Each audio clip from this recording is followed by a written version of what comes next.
En cuanto a la capacidad para producir y conducir el impulso nervioso, pues sabemos que el estímulo, como les dije ayer, es cualquier factor ambiental que va a modificarse en el momento en el potencial de membrana.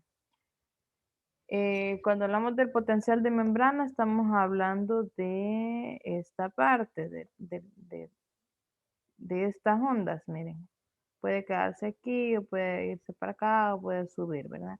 Entonces, ese impulso nervioso es una onda autoprogramada que, que se le puede llamar despolarización eléctrica. Despolarización eléctrica es cuando genera un impulso nervioso. Cuando eso se genera, puede subir esa señal, ese mensaje se activa para poder producir una señal, ¿verdad? Y cuando termina acá es porque ya se ha producido la señal. Entonces, a esto le podemos llamar a este gráfico una despolarización eléctrica. Despolarización eléctrica. Y esto quiere decir que va a llevar la información a lo largo de los nervios. Perdón que no les había ampliado la diapositiva. Cuando sea así que no la miren completa, me dicen. Ahora sí. Cuando, como les decía, esa despolarización eléctrica es cuando lleva esto una información a lo largo de los nervios y que eso pues se le llama prácticamente el potencial de acción. Ese potencial de acción o ese impulso nervioso es prácticamente una oscilación eléctrica que va a recorrer la superficie de una membrana plasmática, suponiendo que esto sea adentro de una célula, ¿verdad? Esto adentro, digamos. Adentro de la célula hay cargas negativas y afuera hay cargas positivas. Digamos que adentro hay sodio, hay potasio, perdón, y afuera hay sodio, ¿verdad? Entonces, entendamos que el mecanismo del impulso nervioso va a intervenir la concentración de diferentes iones como el sodio y el potasio. En el sistema celular por el cual esos iones van a ser transformados en forma activa simultáneamente, va a recibir el nombre de bomba sodio-potasio. O sea, este mecanismo por el cual se va a cambiar negativo a positivo, esto se le va a llamar prácticamente la bomba sodio-potasio.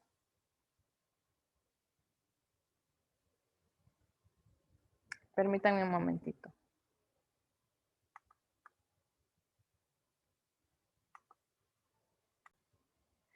Entonces, como decíamos, ese sistema celular, este sistema celular que tenemos acá, en el cual tenemos cargas de iones negativos internamente y al exterior tenemos carga positiva, se le va a llamar el nombre de bomba sodio-potasio.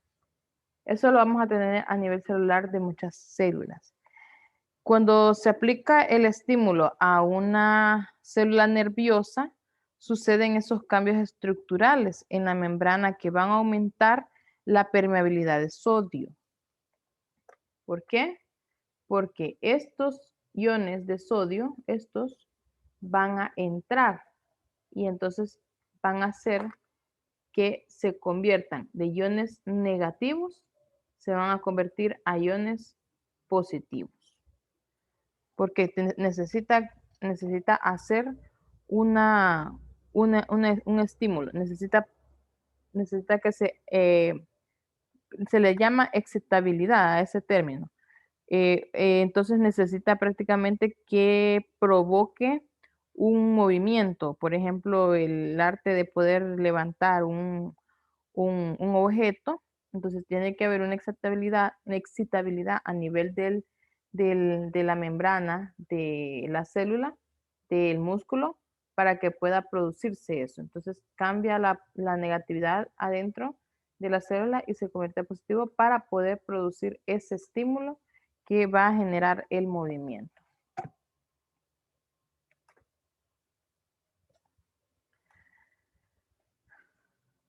Y a eso pues es lo que se le llama prácticamente el potencial de acción, la capacidad de poder detectar ese rápido ingreso del sodio y de la salida rápida del potasio. O sea, cuando entra el sodio acá y se convierte en potasio, se convierte en sodio acá adentro, el potasio, que es este en carga negativa, va a salir automáticamente. Y sucede esto, entra sodio, pero sale el potasio. A eso es lo que le llamamos un potencial de acción.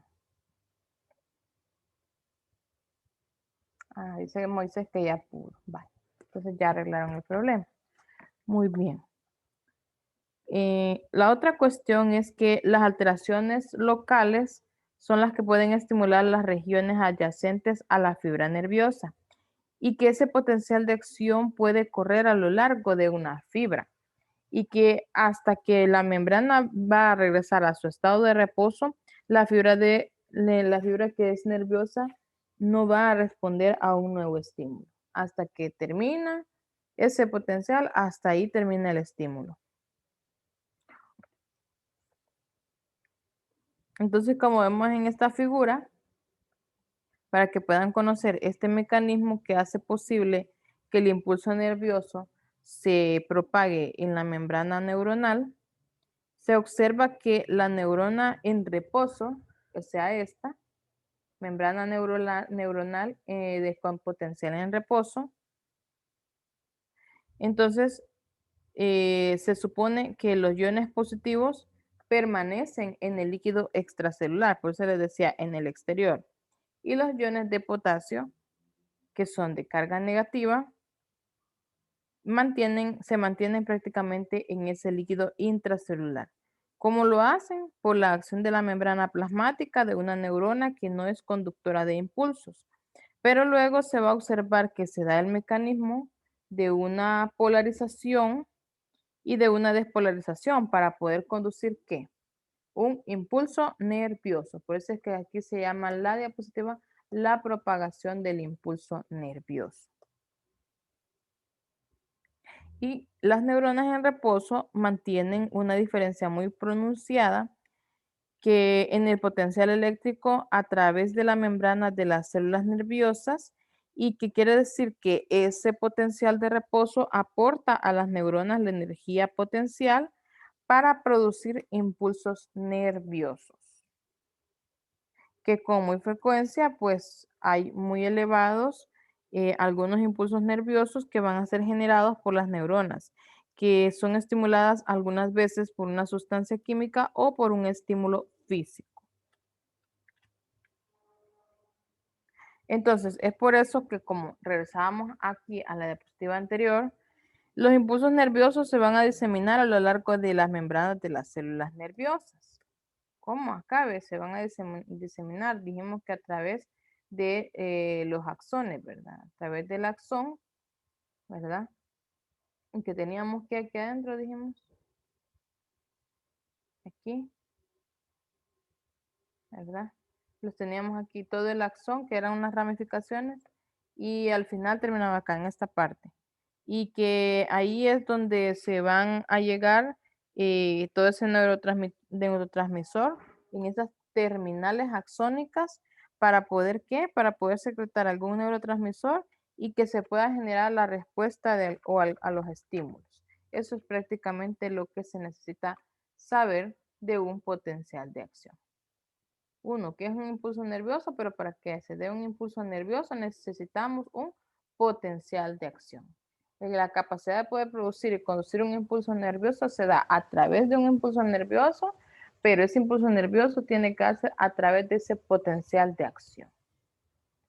Veamos esta diapositiva que hablamos de las vías de conducción del impulso nervioso.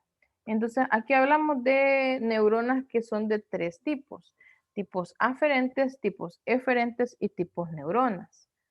Cuando mencionamos esto, esperamos ver como diferentes tipos de neuronas, ¿verdad? Pero no, aquí se les llama aferentes o eferentes o interneuronas por el tipo de estímulo que puedan generar o cómo es ese estímulo que puedan generar. Antes de que pueda describir yo esta vía de conducción del impulso nervioso, es bien importante que recuerden que por el sentido en que las neuronas conducen ese impulso es que se van a clasificar en estos tres tipos, ¿verdad? Entonces, las neuronas aferentes también se les llama sensitivas, así es que ya noten que las neuronas aferentes se les llama también sensitivas. Y esas neuronas son las que van a transmitir los impulsos nerviosos a la médula espinal o al encéfalo. Las neuronas aferentes o sensitivas son las que transmiten los impulsos nerviosos a la médula espinal o al encéfalo. De ahí entonces hablemos de las células eferentes. Tengamos muy bien claro, las aferentes llevan o transmiten esos impulsos nerviosos a la médula espinal o al encéfalo. Aquí, médula espinal y encéfalo. Eferentes. Las eferentes también las llamamos motoras. Y esto es bien importante que se lo aprendan para toda su vida. Y se lo voy a decir así. Estos tres tipos de neuronas se les van a preguntar en psicología, se las van a preguntar en qué otra materia quiero ver, en atención, quiero ver cuál es la materia que les ven en los privados, pero es una pregunta que se van a hacer para toda la vida. Y se van a acordar de mí cuando vean el privado al final, cuando ustedes ya casi vayan por graduarse y tienen que hacer un privado, les van a preguntar cuáles son los tres tipos de neuronas. Y no se vayan a equivocar. Unas son aferentes, o también se les llama sensitivas, eferentes o motoras, y las últimas que se llaman interneuronas. Muchas veces ponen en los exámenes, ponen aferentes o motoras, y le ponen eferentes o sensitivas. Y no es así. O ponen aferentes, sensitivas e interneuronas. No, la clasificación o es aferentes, eferentes e interneuronas, o puede decir sensitivas, motoras o interneuronas. Cualquiera de las dos respuestas son correctas.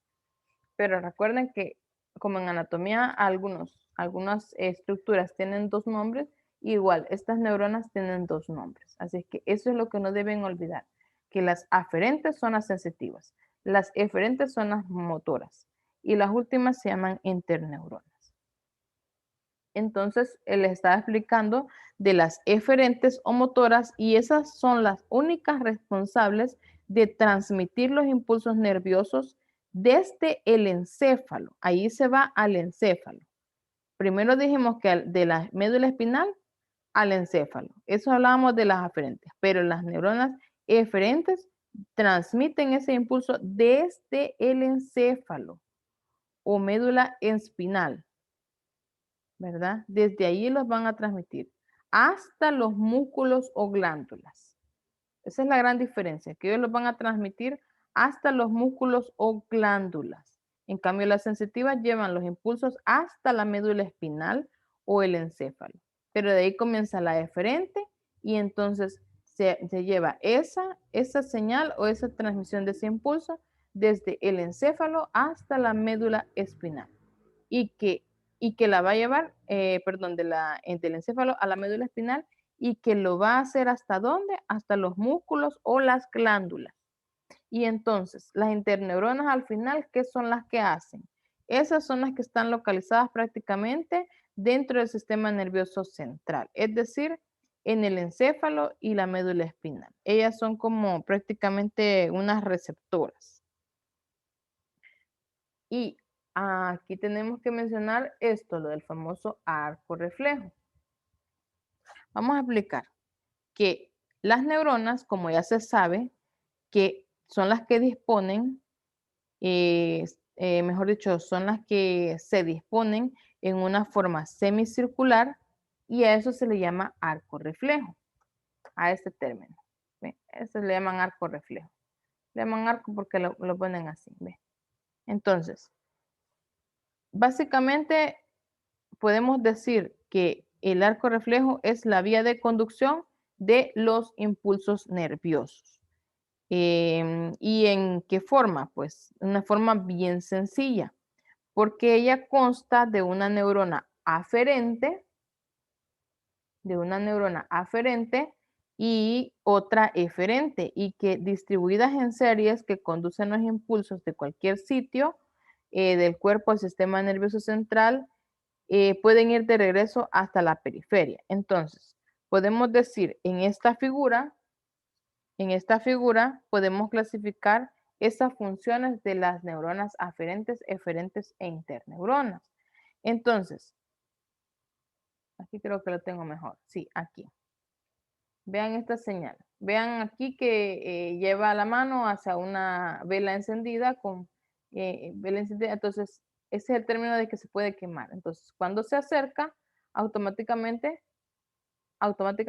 el estímulo que le lleva aquí la señal hasta acá, entonces hace que sea un estímulo, y este estímulo lo que transmite es que pueda quitar su mano del objeto que le está haciendo algún daño. Entonces, veamos acá la imagen. Veamos la imagen. Entonces, el estímulo es captado por los receptores los receptores que se encuentran en la piel, ¿verdad? Que eso lo vamos a ver más adelante. Ahorita solo quiero que sepan que hay un estímulo que los receptores que se encuentran en la piel van a captar ese estímulo y lo van a llevar por medio de la neurona aferente. Que la neurona aferente dijimos que lo lleva ¿hasta dónde? La médula espinal. Todo esto es la médula espinal, ¿se acuerdan, verdad? Que ya habíamos hablado que esto es una médula espinal. Entonces, de ahí interviene la interneurona, porque la interneurona está en todo, dijimos que la interneurona es la que está en el encéfalo, en la médula espinal. Aquí a este nivel y a este nivel. Entonces, de ahí regresa, ¿verdad? Por medio de la neurona eferente, ¿verdad? Ese estímulo va a regresar y el órgano afectado va a aumentar la capacidad de respuesta. ¿Para qué? Para poder alejar la mano del fuego, ¿verdad? Eso es lo que está haciendo ahí, y esto es lo que se le llama el famoso arco reflejo. Cuando ustedes expliquen el arco reflejo, esto es lo que está pasando, que el receptor llega a través de, el estímulo llega a través del receptor que están en la piel, que lo lleva por la neurona aferente hacia la médula espinal y al encéfalo. La médula espinal, que es toda la raíz nerviosa, todas las raíces nerviosas que se encuentran en la columna vertebral, y lo van a llevar, esas raíces nerviosas lo llevan ¿a dónde? Al encéfalo, ¿verdad? Entonces, después regresa esa señal del encéfalo, lo lleva de nuevo y lo lleva ¿cómo? A través de las neuronas eferentes, que son, acuérdense que son las responsables de transmitir el impulso nervioso por medio de las neuronas eferentes, que también, como llegó la señal al encéfalo y a la médula espinal, entonces esa señal va a regresar a los músculos o alguna glándula, en todo caso, si fuera el término de hablar de glándulas. Pero aquí estamos hablando del músculo, porque estamos hablando de la piel, de los huesos, de la mano. Entonces llega la señal hasta el músculo. ¿Para qué? Para generar el movimiento de alejar la mano del objeto que le quiera afectar. Entonces, en ese sentido, se conducen los impulsos que vimos en esa imagen de esta vía típica de la conducción del estímulo que tiene la forma del arco reflejo, ¿verdad? En esencia, pues sabemos que el arco reflejo es la vía de conducción de impulsos de los receptores